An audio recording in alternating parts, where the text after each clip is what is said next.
Gimana ya dilematis seperti itu? Apa yang harus dilakukan oleh anak dan bagaimana harusnya orang tua bersikap? Nun sewu Mas. Dewa kurang kenalan.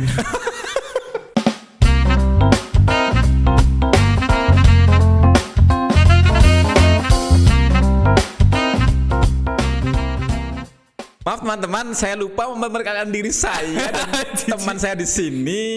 Beliau merasa tidak nyaman kalau belum dikenalkan. Kata orang kalau tidak kenal maka tidak cinta. Tak sayang. Kalau sayang itu udah biasa ya. Iya. Perkenalkan sama saya host di sini ya, nama saya host. Ya, kita kenalkan Bapak Tri Cahyono Wisnu Wardana. Iya, terima kasih. Ya, halo. Halo Mas Syaful. Ya. Ya. Gimana Mas? Saya panggil siapa ya? Tri Cahyono Wardana atau Mas saja ya? Mas Boy ya. Mas Dana ya. Nah, gue. Kita di sini mencoba untuk menggali sesuatu yang mungkin dibutuhkan atau diingin tahui oleh masyarakat, baik itu orang tua dan pelajar pada khususnya, karena kita di sini di ruang penggerak ini kita mencoba mengupas hal-hal yang berkaitan, salah satunya adalah dengan dinamika siswa dan sekolahan. Iya. Kita di sini akan mencoba ada salah satu permasalahan yang ketika anak-anak sudah kelas 3 mereka tentunya akan melanjutkan ke perguruan tinggi atau universitas, karena salah satu tujuan di SMA Negeri Purbalingga ini adalah mengantarkan anak-anak didiknya, siswa-siswanya untuk bisa melanjutkan ke sekolah yang lebih tinggi, yaitu di perguruan tinggi dan di universitas-universitas yang tentunya ternama dan bagus menurut pandangan masyarakat. Nah, ketika mereka akan memilih perguruan tinggi atau universitas yang sesuai dengan pilihan anak, kadang-kadang orang tua juga mempunyai pilihan tersendiri, sehingga ketika pilihan mereka berbeda itu akan menimbulkan semacam konflik atau permasalahan yang kadang-kadang cukup pelik untuk diselesaikan, karena di satu sisi anak ingin belajar sesuai dengan pilihannya, di sisi lain juga mereka ingin membahagiakan orang tua mereka. Kadang-kadang ada orang tua yang kekeh anak ini harus bersekolah di sini supaya nanti masa depan mereka lebih terjamin menurut mereka. Tapi juga ada anak-anak juga ingin punya kebebasan memilih masa depan mereka sesuai dengan pilihan mereka lah. Ketika terjadi masalah seperti ini, menurut Pak Dana yang sudah mungkin berkecimpung dengan banyak permasalahan di sekolah tentang dunia kepekaan, ada sharing pengalaman ataupun informasi yang bisa membantu mengurai permasalahan ini. Iya. Ya, jadi permasalahan yang sering banget dialami oleh BK yaitu masalah karir ya Mas ya. Nah, yang sering terjadi seperti itu, dilema antara pilihan orang tua dengan pilihan anak untuk masalah karirnya mereka gitu, entah itu di perguruan tinggi negeri atau yang kedinasan gitu ya. Nah, untuk permasalahan itu sebenarnya dari sisi siswa itu gimana biasanya mereka, Pak? Kalau dari sisi siswa sebenarnya mereka ya ada anak yang ingin mengeksplor hobinya mereka gitu. Terus dia ingin berkuliah di jurusan yang memang sesuai dengan hobinya gitu loh. Jadi ketika hobi dijalankan di perkuliahan kan mungkin kan jadi enjoy ya gitu, seneng lah nyong senengnya kayak gini ya wis lah nyong jadi tanggal jadi seneng perkuliahan ke priwe gitu, dini priwe kan bisa jadi tambah terampil ya gitu karena dari sudut pandang anak seperti itu. Ada lagi yang mereka tidak suka dengan jurusan apa, terus akhirnya dia lah aku jurusan kibaen tuh ada. Terus ada juga yang mereka kayak contohnya biasanya orang tua itu kan meminta anaknya itu untuk kuliah di misalnya seringnya itu di kedinasan gitu loh Mas. Nah, menjamin masa depan untuk pekerjaan mungkin ya. Iya, dengan bahasa yang menjamin itu mungkin yang perlu kita jelaskan di sini adalah semuanya menjamin, tapi tergantung anaknya juga kan ya Mas ya. Iya. Jadi anak tersebut ketika dia itu nantinya menjalankan perkuliahan kan seperti apa gitu kan, dia sendiri yang akan menciptakan nantinya setelah lulus akan seperti apa gitu. Nah, ketika si anak ini dipaksakan untuk kuliah gitu kan, takutnya nanti dipaksakan kuliah dengan pilihan ya, dengan pilihan orang tua, itu kan akan terlalu bisa jadi membebani si anak itu. Kalau anaknya itu tidak legowo dengan pilihan yang disuruh oleh orang tuanya gitu, ya seringnya pada nangis gitu. Ya biasanya perempuan, Mak. Kalau laki-laki biasanya nggak nangis. Laki-laki nggak nangis, cuman marah. Rasulullah terus nangis, pada bayi ujung-ujungnya nangis. Ada nangisnya juga ya. Tetap. Dari uraian yang tadi Bapak sampaikan, saya punya dua. Apa Mas? Ya, maaf Mas ya, belum menikah ya. Dari uraian rasa dijelaskan juga kue deh. Tadi yang Bapak uraikan tentang masalah tadi, saya jadi punya dua pertanyaan dalam benak saya. Sebenarnya sekolah itu, perguruan tinggi itu untuk menuntut ilmu atau hanya sebagai jalan untuk mencapai tujuan, misalkan pekerjaan yang diinginkan oleh orang tuanya atau oleh dirinya sendiri kan. Kadang orang tua memilihkan ini supaya nanti kamu bisa kerja di sini, atau kamu kalau ke fakultas ini bisa jadi dokter atau di insinyur dan sebagainya. Nah, sebenarnya saya jadi bertanya, apakah fungsi sekolah itu cuman sebatas untuk mencapai tingkat mencari pekerjaan atau mengeksplor ilmu yang mereka peroleh supaya bisa bermanfaat di masyarakat? Hierarki kebutuhannya manusia itu salah satunya adalah aktualisasi diri, Mas. Nah, sebenarnya itu yang seharusnya ditanamkan kepada diri kita masing-masing ya, terlepas itu orang tua atau anak gitu. Jadi masing-masing manusia itu memiliki haknya untuk mengaktualisasikan dirinya mereka gitu loh. Ya, orang tua karena tahapan sudah menjadi orang tua, ya mereka sudah mengaktualisasikan dirinya mereka dan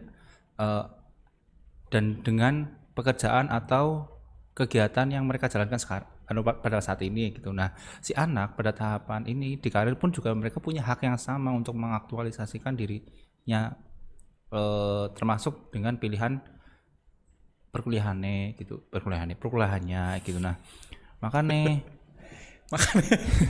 Anda bilang ke saya ya.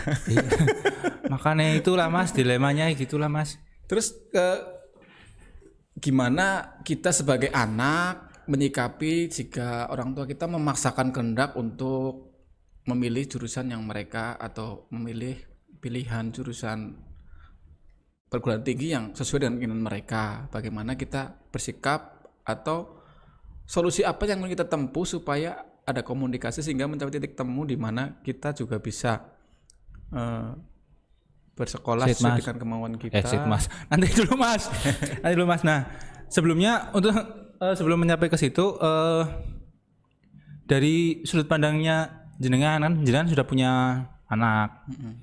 Nah, anaknya berapa Mas? 4. Alhamdulillah dikaruniai 4 anak. Nah, 3 perempuan 1 laki-laki. Nah, ini kan kata gini. Nah, saya mau tanya nih, kan tadi kan jenengan tanya ke saya tentang sudut pandang dari seorang anak. Mungkin karena saya dari sudut pandang anak itu kurang dalam gitu ya. Jadinya coba saya pengen tahu dari sudut pandang jenengan nantinya ketika kuliah pemilihan anak nanti, anak misalnya anak pertama jenengan lulus SMA nanti mau kemana gitu, apakah akan terserah si anaknya atau seperti apa? Tentunya sebagai orang tua kita harus bersikap bijaksana ya, tidak bisa memaksakan langsung saya lah yang paling benar sehingga kamu ikut saya. Kita juga harus mengeksplor apa yang sudah didapat oleh anak. Biasanya anak kan di sekolah juga ada bimbingan konseling yang seperti Bapak Ampu itu kan, di situ dia diberikan semacam bakatnya atau mungkin kemampuannya yang bisa mendukung untuk dikembangkan setelah lulus dari SMA lah. Di situ kan itu sebagai acuan orang tua untuk mencoba untuk realistis kepada anak kita, apa yang dia inginkan, apa yang dia mampu, apa yang dia punyai, lalu kita kolaborasikan dengan apa yang kita juga mungkin bisa memberikan sebagai orang tua. Kan tentu kita harus bisa memahami anak-anak kita, dia itu sukanya apa. Dari kecil kita udah bisa memantau bahwa dia di situ kita bisa melihat anak kita itu perkembangannya ke arah yang mana, yang sesuai nanti ke depannya seperti itu. Kalau menurut saya sih kita nggak bisa memaksakan harus seperti ini karena nanti untuk dapat pekerjaan ini atau untuk supaya nanti jadi ini seperti itu, karena namanya apa ya, masa depan anak itu kan kita hanya mampu untuk membimbing dan mengarahkan, tidak bisa memaksakan untuk milih A atau B secara karena apa ya, karena kesuksesan anak itu bergantung pada prosesnya dia dalam mencapai ke tujuannya mereka gitu kan ya. Jadi saya teringat salah satu itu Mas, teori Windows. Nah, di situ ada 4 jendela yang ada di dalam diri kita gitu kan ya. Nah, Johari Windows itu orang mana, Pak? dari Grecol. Oh, Grecol. Nyuruh mati lah. Tahu kan orang nyuruh. Lalen. Oh iya. Oke.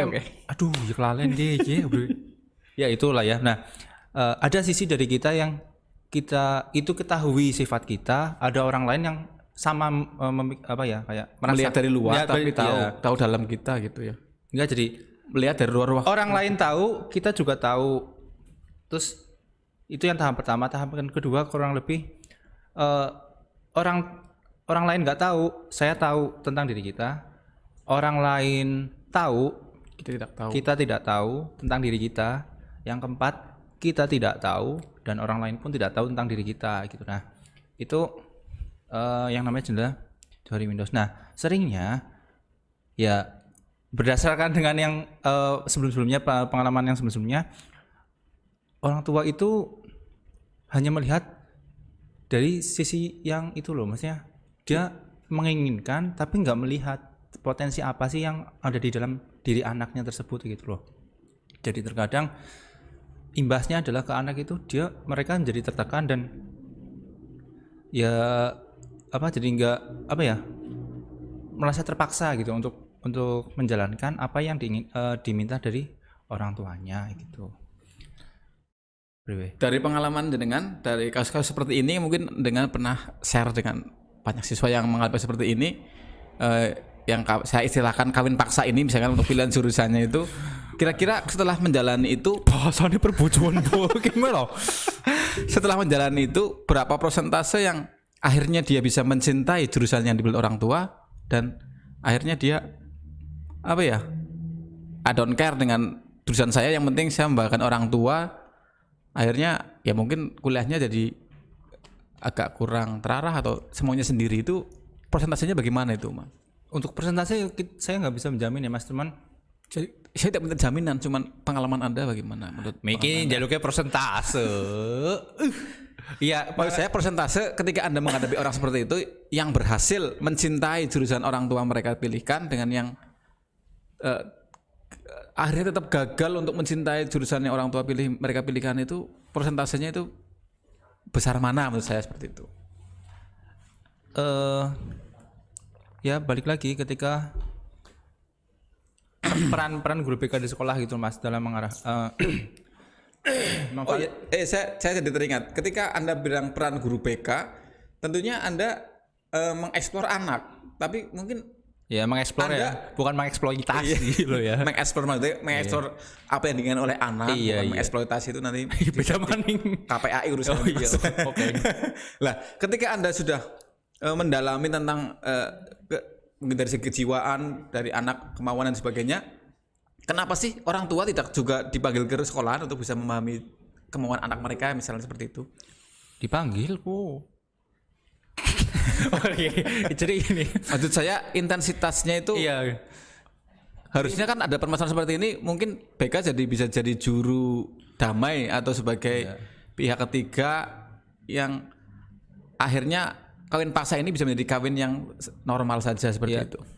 Untuk kasus seperti ini sebenarnya sih memang pertama gitu kan Mas, kita kan ada yang namanya pemetaan gitu ya, dalam pemilihan jurusan anak-anak itu dipetakan mana yang pengen daftar jurusan apa dan sebagainya, dipetakan semuanya.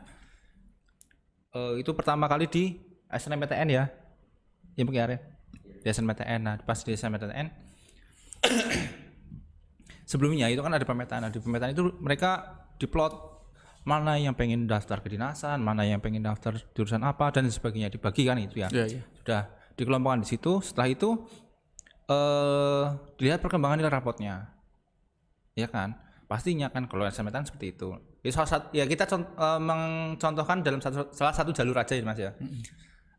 Terus setelah itu mengkomparkan dengan nilai rapotnya, terus setelah itu dibandingkan lagi dengan kepribadian. Jadi ada tes dari guru BK yang menjelaskan tentang kepribadian si anak itu seperti apa dan sebagainya. Kemudian dari hasil seperti itu udah tambah lagi psikotes, hasil psikotes yang dari lembaga luar atau ya, dari lembaga luar. Ini urung tanya. pembanding gitu ya. Iya. Jadi ya buat kayak arsip ya, bukan arsip ya, maksudnya go dasar buat Kalau dasar. maksudnya seperti rekam medis gitu ya, dalam artian ada datanya seperti itu ya. Heeh, gue rekam ya kayak ya penyakit apa, riwayat penyakit apa dan sebagainya gitu lah. Kan seperti itu ya.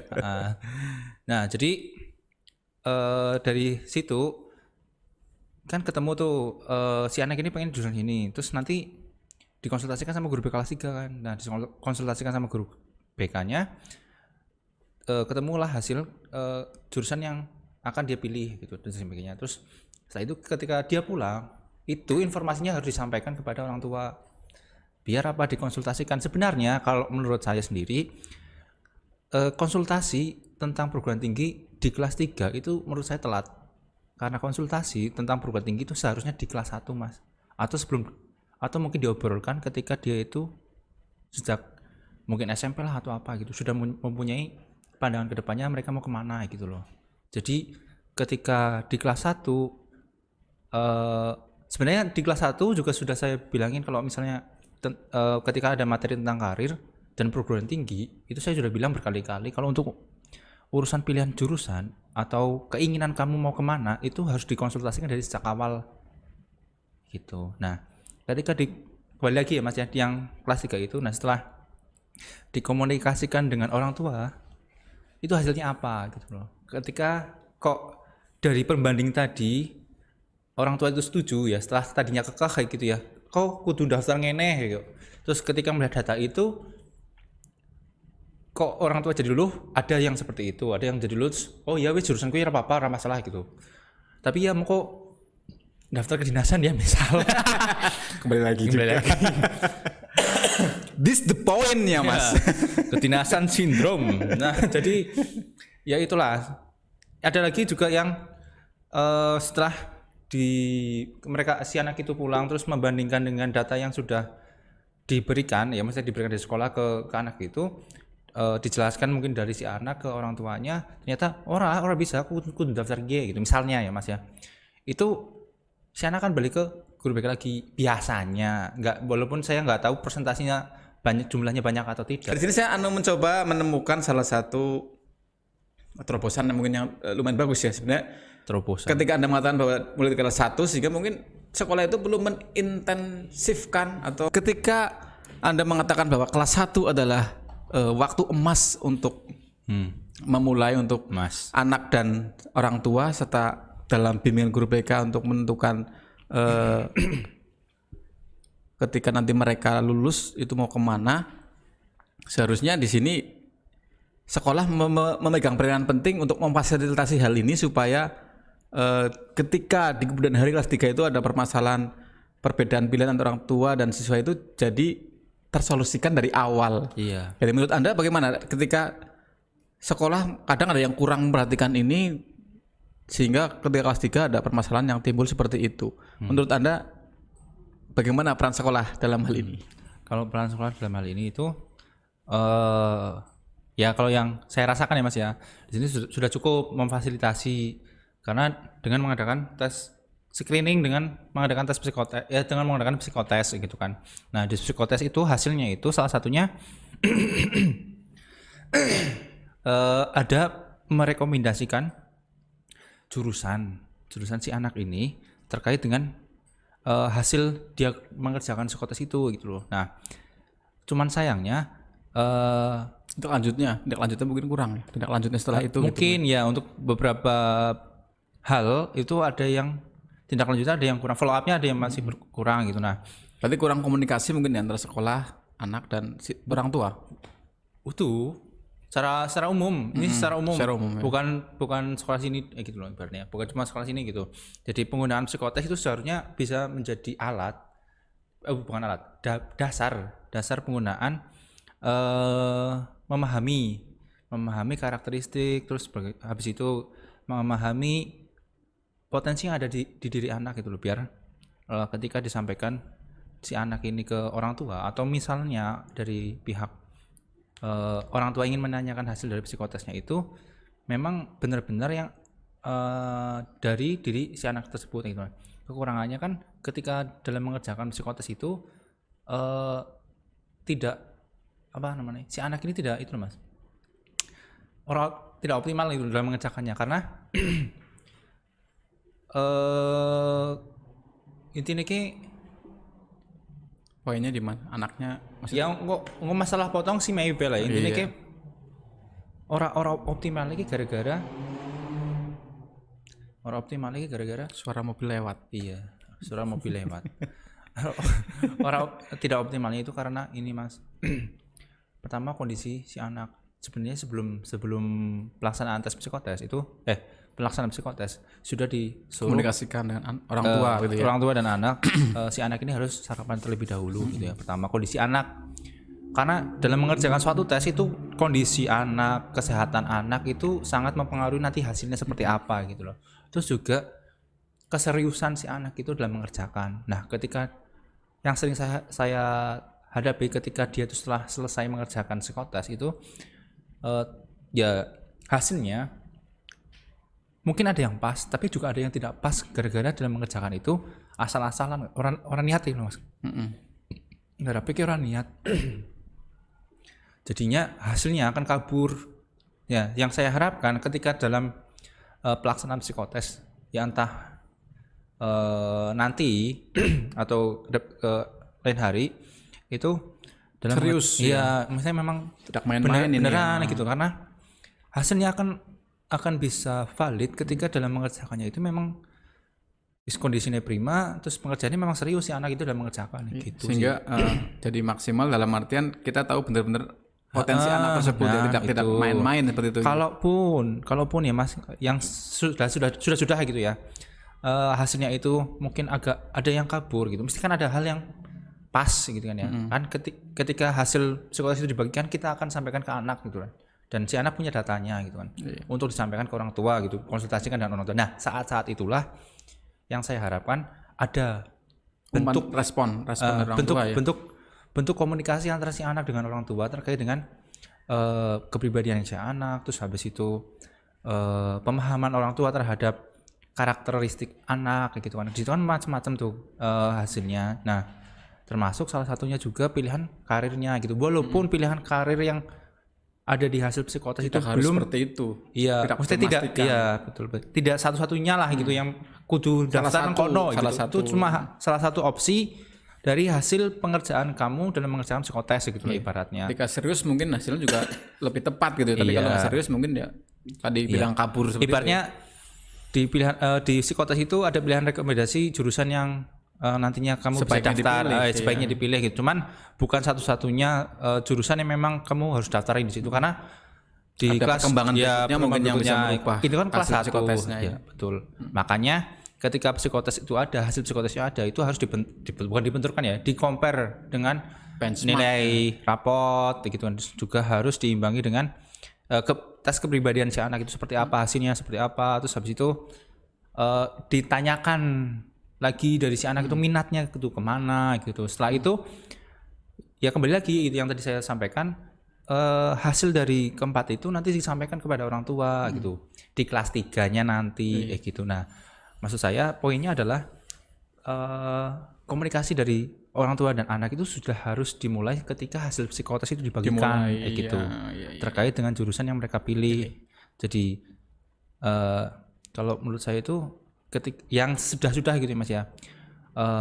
Mereka baru menyadari tentang hal ini, tentang karir itu ketika mereka kelas 3. Jadi kadang mereka menyepelekan mungkin ya dalam artian nanti saja gitu ya. Menunda urung penting gitu. Mungkin kelas 3 gitu lah. Pola pikir yang semacam itu sebenarnya harus diperbaiki gitu loh, karena mindset mereka diperbaiki. Kembali lagi gitu. Itu juga nantinya buat masa depan kita sendiri kok gitu. Jadi ya baiknya gitu perbaiki dulu komunikasi antara Deteksi awal lah ya, kalau udah stadium 4 kan mungkin resikonya lebih iya tinggi gitu loh.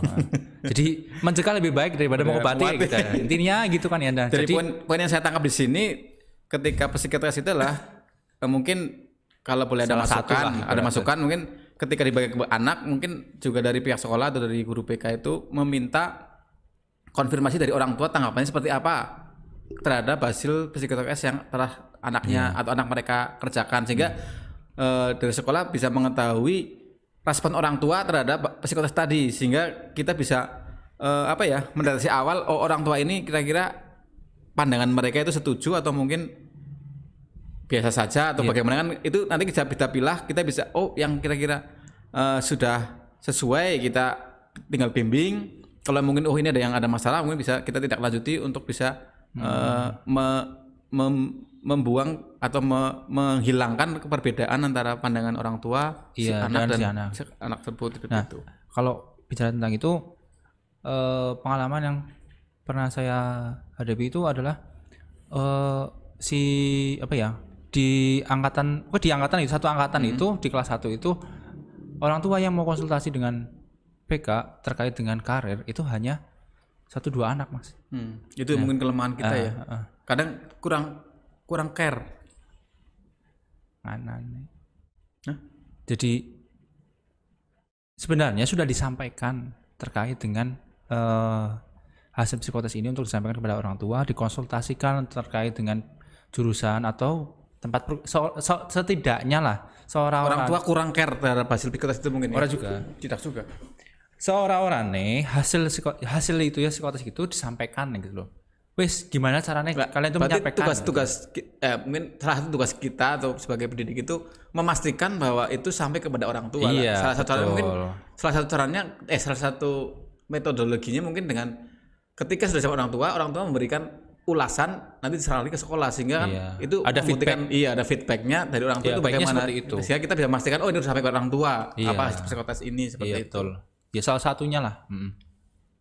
Tapi kembali lagi psikotes juga nggak bukan satu-satunya jalan buat memahami atau mengetahui kepribadian si anak itu tersebut. Terus tentang karirnya juga itu hanya sebagai salah satu dasar, bukan patokan utamanya. Tapi kan itu paling tidak sebagai acuan, itu membuka acuan dasar sebenarnya, supaya kita itu bisa membuka jalan yang lain kan. Kalau gitu kita nggak punya dasar sama sekali kan susah juga membuka jalannya kan, karena kita nggak punya pijakan mau jalan kemana seperti itu. Kembali lagi Mas, intinya komunikasi antara dari pihak PK, siswa, orang tua. Mungkin sekolah perlu mengintensifkan atau membuat satu gerakan yang bagaimana supaya antara orang tua, anak dan sekolah itu mempunyai komunikasi yang lebih baik lagi. Mungkin ada kayak sistem sekarang kan lagi zamannya IT, mungkin dengan sistem IT sekolah bisa berkomunikasi dengan orang tua dan anak melalui, kalaupun tidak bertemu langsung, Zoom.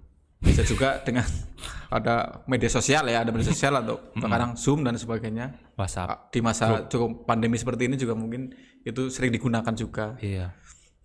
Ya begitulah kira-kira masalah yang sering terjadi di tantangan. Nah, untuk era seperti ini kita harus memaksimalkan. Ya, semoga tantangan-tantangan ini bagaimana anak memilih jurusan sekolah setelah mereka lulus dari SMA bisa sama atau bisa sejalan dengan apa yang orang tua mereka inginkan, itu bisa terwujud, sehingga di sini kita bisa bersekolah dengan hati yang nyaman, hati yang ikhlas untuk menjalani, karena memang sesuai dengan pilihan kita, juga didukung oleh orang tua kita. Ya, pengennya kan si anak ini nanti ketika lulus dari SMA kan dia bisa ya memang sesuai dengan potensi yang mereka miliki gitu loh, dan mereka bisa bahagia dengan pilihannya gitu. Amin.